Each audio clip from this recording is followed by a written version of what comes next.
8 de la mañana con 36 minutos, 8 con 36 minutos, en Punto Noticias, primera emisión, tenemos el gusto de saludar con el doctor Jorge Luis Ortega. Él es abogado, defensor ahora del Contralor Subrogante Pablo Celi. ¿Cómo está, doctor Ortega? Buenos días, gracias por acompañarnos. Bienvenido, le saludamos a Alexis Moncayo, quien le habla a Licenia Espinel.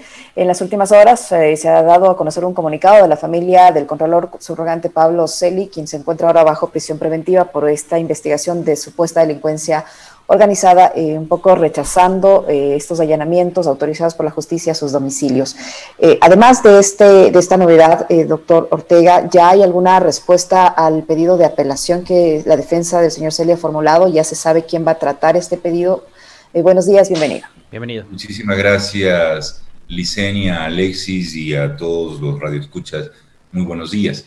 Sí, en efecto, la familia del doctor Pablo Celi emitió un comunicado el día sábado por la noche, en función de que la manera en la que ha venido actuando la Fiscalía General del Estado, no solamente que llama la atención, sino que también considera la familia y esta defensa que es desproporcionada, innecesaria, en virtud de que cuando se realizaron los allanamientos y la detención del doctor Pablo Celi, en una investigación que ya data desde el año 2019, como lo ha dicho la propia Fiscalía General, no se requería llegar a un acto urgente y a un allanamiento en horas de la madrugada en un domicilio en el que incluso se encuentra habitando su nieta de apenas 8 meses de nacida, sino que podría haber sido comunicado a rendir una versión el señor Contralor a la Fiscalía General del Estado dentro de esta investigación, y él habría acudido sin ningún problema, y lo propio, con un simple oficio dirigido a la Contraloría General del Estado, la Fiscalía hubiera requerido o hubiera obtenido la información que ésta necesita.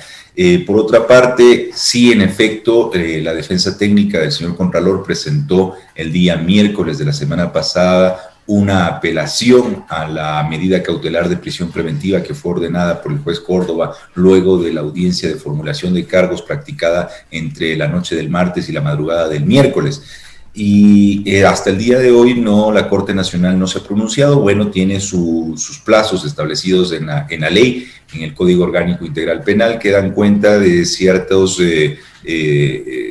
días en los que deba, primero, una vez que se conozca de esta interposición de recursos que tenía como fecha máxima para presentar el día viernes, tengo entendido que el resto de las defensas de coprocesados también así lo hicieron. Luego habrán 3 días para calificar estos recursos, a ver si se encuentran presentados dentro del plazo establecido en la norma, y luego tendrá que sortearse dentro de la sala de lo penal de la Corte Nacional de Justicia un tribunal, es decir, una sala conformada por 3 jueces que funjan como jueces de apelación y que conozcan de estos recursos y convoquen a una audiencia para que se fundamente de manera oral estos recursos, que tendrán que o que darán cuenta sobre respecto de esta medida cautelar, porque a criterio de esta defensa no carece de la debida fundamentación por parte de la Fiscalía y también del juez que lo dispuso o que acogió el pedido de Fiscalía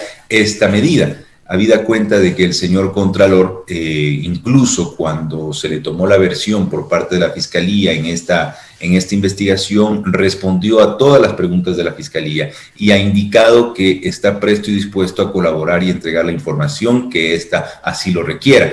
En ese sentido, creemos que es innecesaria, que es desproporcionada y que no cumple con criterios de excepcionalidad esta medida cautelar, que esperamos sea modificada o cambiada a otra medida menos gravosa, ¿no?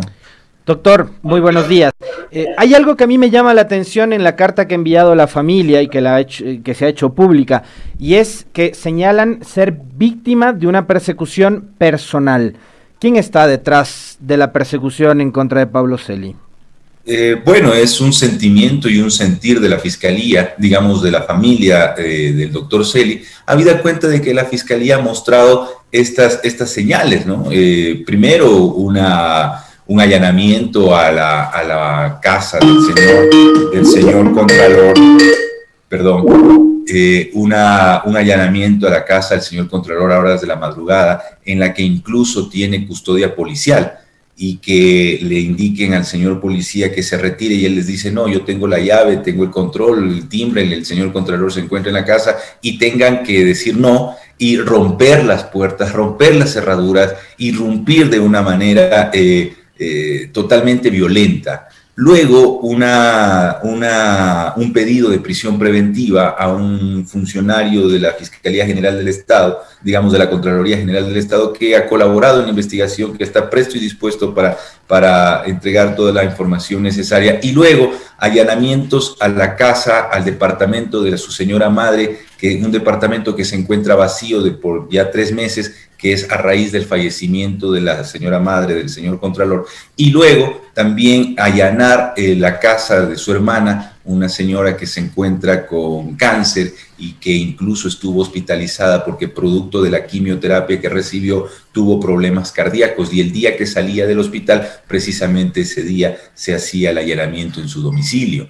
Entonces, sí se considera un poco la familia, y vemos que estas señales dan muestra de aquello. Adicionalmente, claro, estamos viviendo una transición de regímenes, una transición de gobiernos, y claro, el doctor Celi tendría inclusive, digamos, está en funciones hasta el año 2022, y quizá de pronto el gobierno que llega, digamos, le resultaría incómodo tener o mantener un contralor que venga desde el otro gobierno. Entonces, un poco esas son las lógicas que se juegan también en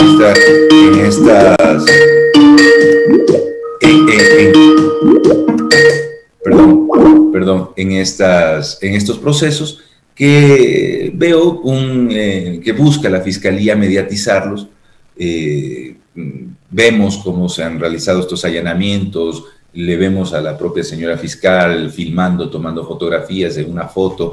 Entonces, consideramos que también podría presumirse este tipo de circunstancias alrededor de este proceso. Pero, pero eso es la forma, esa es la forma en la que ha venido operando la Fiscalía de forma permanente, ¿no? Esa es la forma en la que ha venido operando la Fiscalía de forma permanente, tratando de teatralizar todos los allanamientos. Vale recordar lo que hicieron con Bucaram, lo que hicieron acá en Pichincha también, después de lo de octubre, una forma escandalosa de manejar estos procesos que deberían ser más bien reservados. Yo creo que la Fiscalía se equivoca en realizar este tipo de mediatización de los procesos, se equivoca en otorgarle estas connotaciones y demonizar de alguna manera a los procesados. Las defensas técnicas y esta defensa en particular lo que busca es un juicio justo, un juicio transparente, en igualdad de condiciones, con lealtad procesal. Fíjense ustedes que en la mañana, cuando fue detenido el señor Contralor, se nos presentó 19 expedientes para revisar.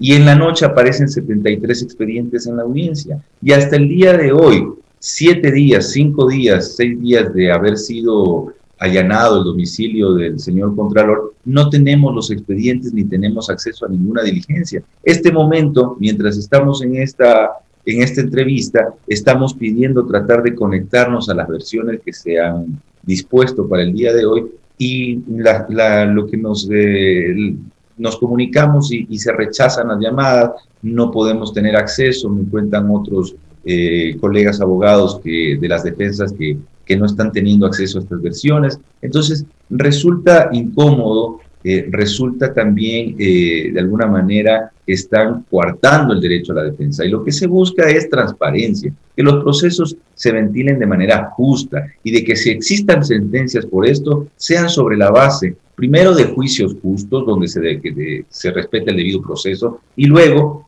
que existan pruebas contundentes. Miren ustedes y ciudadanía, lo que sustenta, con lo que sustenta la Fiscalía General del Estado esta acusación, son 16 elementos de convicción que presentó ante el juez, y de los cuales la mitad o la gran mayoría son versiones, dichos.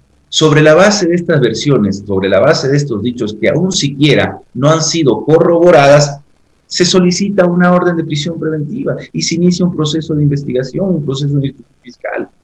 Entonces, pero es un proceder, doctor Ortega, eso es un proceder que ha pasado en otros casos. lógico, pues. En base a versiones se ha sentenciado a gente y se ha impedido la participación electoral de otras también, en base a versiones y pruebas. Y es terrible que la función judicial, que la Corte Nacional de Justicia se preste para esto.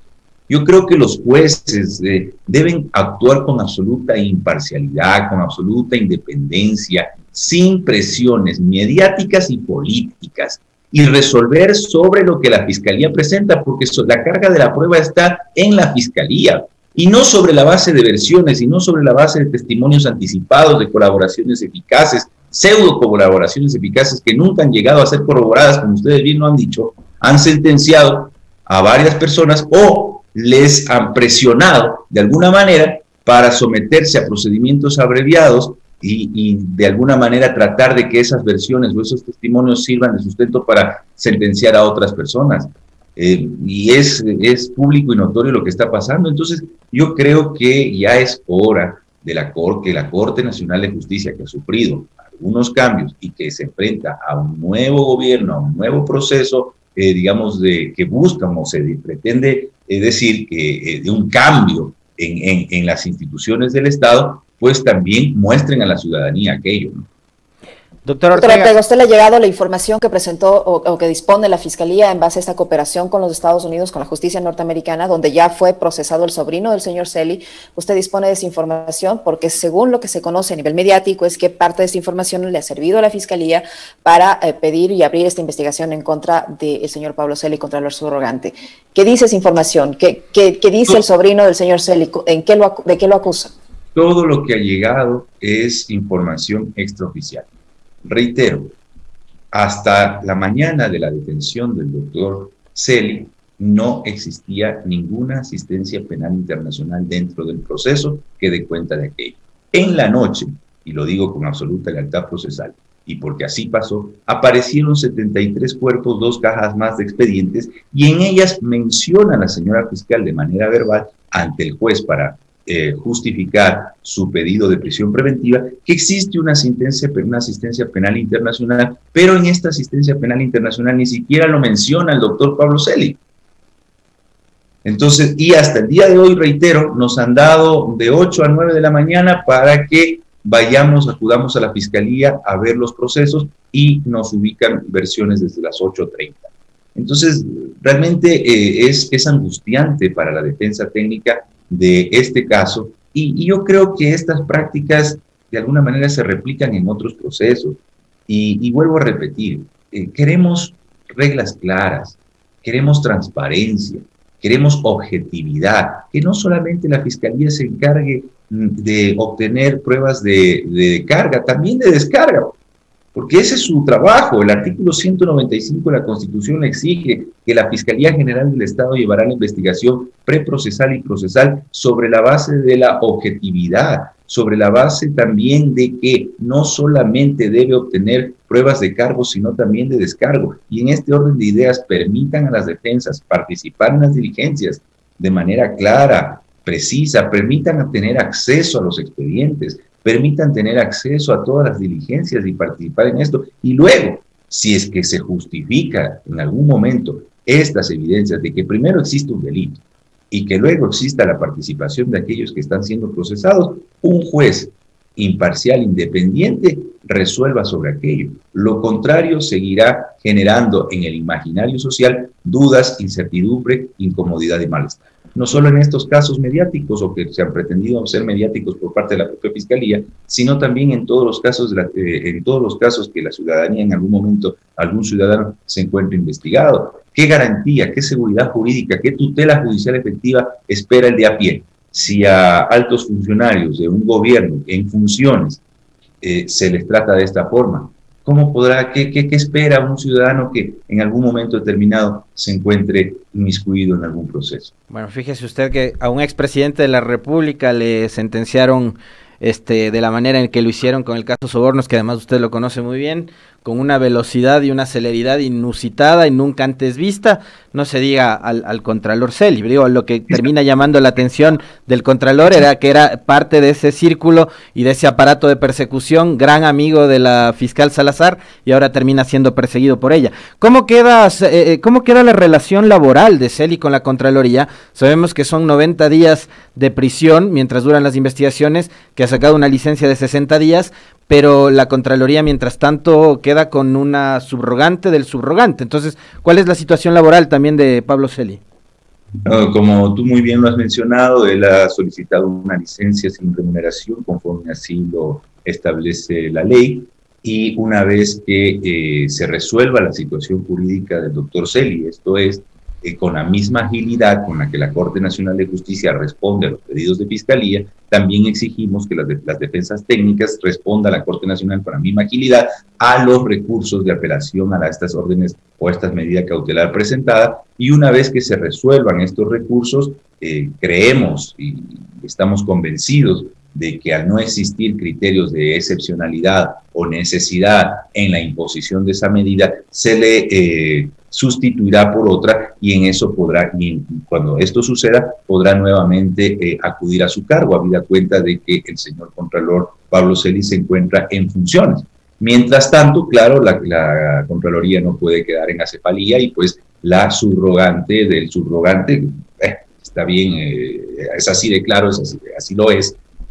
La doctora, tengo entendido, Valentina Zárate ha asumido pues la dirección de la Contraloría hasta que pues se resuelva esta situación. ¿Pablo Celi no va a renunciar, doctor Ortega?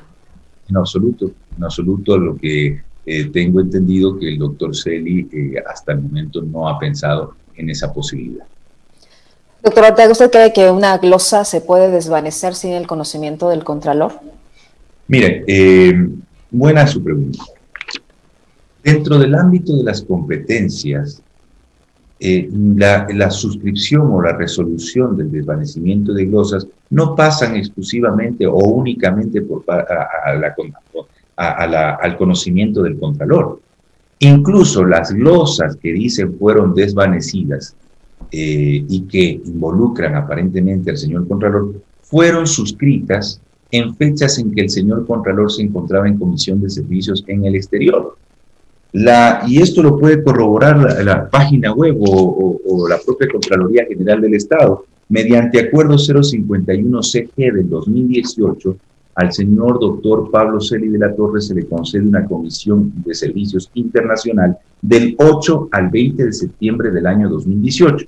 Y estas glosas, que son las cuestionadas, que son las que sobre la base de estas se erige esta acusación fiscal, fueron suscritas el 11 y el 19 de septiembre del 2018, y fueron suscritas por otro funcionario que incluso, pues como vuelvo a repetir, no fueron suscritas en una época o en una fecha en la que el señor Contralor no se encontraba en el país.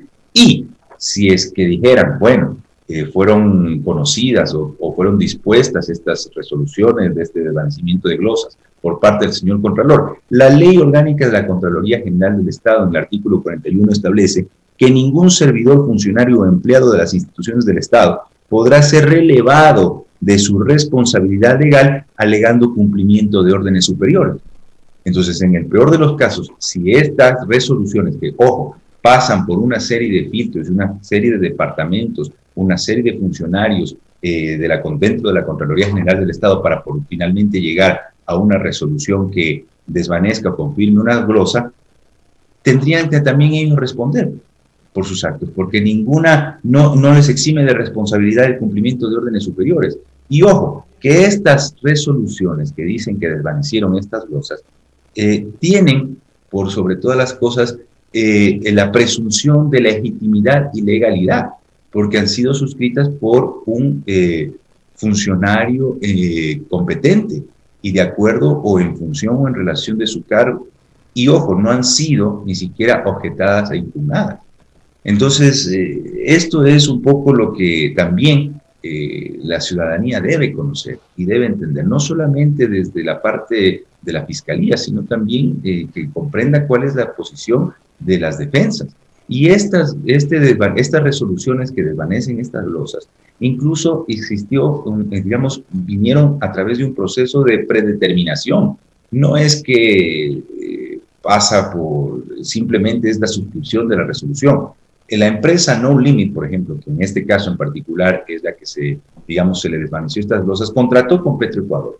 Una vez que se cumple este contrato, la Contraloría, por haber sido una empresa estatal la que contrató con una empresa privada, hace un estudio, entra a analizar este contrato. ¿Y qué pasa? Si es que encuentra algún cierto incumplimiento, establecen ciertas multas. Estas multas se generan en glosas, pero entra una fase de predeterminación para que la Contraloría le pida explicaciones a esta empresa, para que justifique la razón por las cuales, digamos, incumplió ciertas condiciones o características del contrato que le merecieron estas multas. Y si la empresa justifica, digamos, no construyó una calle en 15 días, lo hizo en 30, y por esos 15 días de diferencia tiene una multa, pero ella justifica que hubo un paro, porque hubo un invierno severo, etcétera, entonces obviamente no van a concluir en la glosa. Se va a tener que desvanecer esta glosa porque se justificó. Y no es que el único responsable es el que firma, sino que, como vuelvo a repetir, es un proceso dentro de la Contraloría de varios funcionarios, de varios departamentos para llegar al final de esto. Desde la lógica de la Fiscalía, entonces tendríamos que procesar desde la persona que recibe el documento en recepción. ¿Cuál es el rol que jugaba el hermano de Pablo Celi? Me parece que es de Esteban su nombre en este caso, doctor Ortega. Bueno, lo que se ha mencionado es que, claro, esta investigación que se aperturó en Estados Unidos y en la que se involucró a un familiar del doctor Celi, este familiar, dentro de esta investigación, dentro de esta colaboración que hace a la justicia norteamericana, sostiene que tenía contacto con el señor Esteban Celi, que es el hermano del Contralor, pero el señor Esteban Celi es abogado y él tiene su oficina jurídica y obviamente realiza trámites y le contratan para sus actividades jurídicas. Entonces, lo único que se sabe es que el familiar del doctor Celi lo menciona de alguna manera al hermano, y pues esto es lo que de alguna forma justifica por parte de la Fiscalía esta aparente trama de corrupción. Pero no sé si en el domicilio o en la oficina del hermano del señor Celi se encontró una buena cantidad de dinero. ¿Se ha justificado la licitud de ese dinero? Aquí un punto interesante. Todo se pretende demonizar en este país. El hecho de que una persona tenga dinero en su casa o en su oficina no es delito per se, mientras lo haya declarado ante el Servicio de Rentas Internas y mientras la Unidad de Análisis Financiero no establezca transacciones inusuales o injustificadas, lo puede tener. Y la Fiscalía ha indicado que se ha encontrado en los 25 allanamientos de varios domicilios de la propia Contraloría y de varias oficinas, $93,000, sin especificar siquiera en dónde encontraron esta cantidad de dinero o cuánta cantidad de dinero encontraron en distintos allanamientos, en distintos domicilios. Pero vuelvo a repetir, no demonicemos una situación como tal. Tendrá que justificarse si es que el Servicio de Rentas Internas no muestra ningún tipo de que no se haya declarado, o la Unidad de Análisis Financiera presente un informe en que los gastos no se justifican con los ingresos, etcétera, entonces allí habría que preocuparse, pero mientras tanto no. Un ciudadano que tenga dinero en la casa no es un delito. Tendrá que establecerse si es que en efecto ese dinero no fue justificado o digamos es producto o consecuencia o resultado de algún ilícito, y eso no ha ocurrido porque, dicho sea de paso, apenas inicia el proceso propiamente dicho. Y no solamente que los ciudadanos que están siendo investigados pesan ante ellos o tienen el derecho de que se respete la presunción de inocencia, sino que también las actuaciones de la Fiscalía, las actuaciones de la justicia tienen que mostrar que estos ciudadanos son inocentes hasta que se demuestre lo contrario mediante una sentencia pasada de autoridad de cosa juzgada, ejecutoriada, pasada en autoridad de cosa juzgada. Entonces aquí se los está tratando ya como culpables. Ya la Fiscalía presenta un caso, habla de corrupción, habla de un delito, habla de una participación, de una responsabilidad, cuando apenas en la noche del martes y madrugada del miércoles se inicia una fase, una etapa de instrucción fiscal, que en buen romance significa una etapa de investigación, en la que la Fiscalía tiene que obtener elementos de cargo y de descargo, y ya se trata o ya se los ubica como responsables y culpables, y definitivamente eso no debe ser así. Muy amable, doctor Jorge Luis Ortega, abogado del contralor subrogante Pablo Celi, quien ahora mismo es investigado por la Fiscalía y está detenido por un supuesto delito de delincuencia organizada. Muy gentil, doctor, gracias. Siempre a las órdenes. Muchísimas gracias a ustedes por la invitación. Buen día. Muchísimas gracias también. Un buen día. 9:02, Alexis, nos hemos pasado un par de minutitos del siguiente programa, les ofrecemos disculpas por eso, pero también llegó el momento de despedirnos. Nos encontraremos en nuestros diferentes espacios informativos. Que tengan un excelente día, amigos, y tú también, Alexis. Fuerte abrazo para todos, nos volvemos a encontrar nuevamente mañana. Buen día.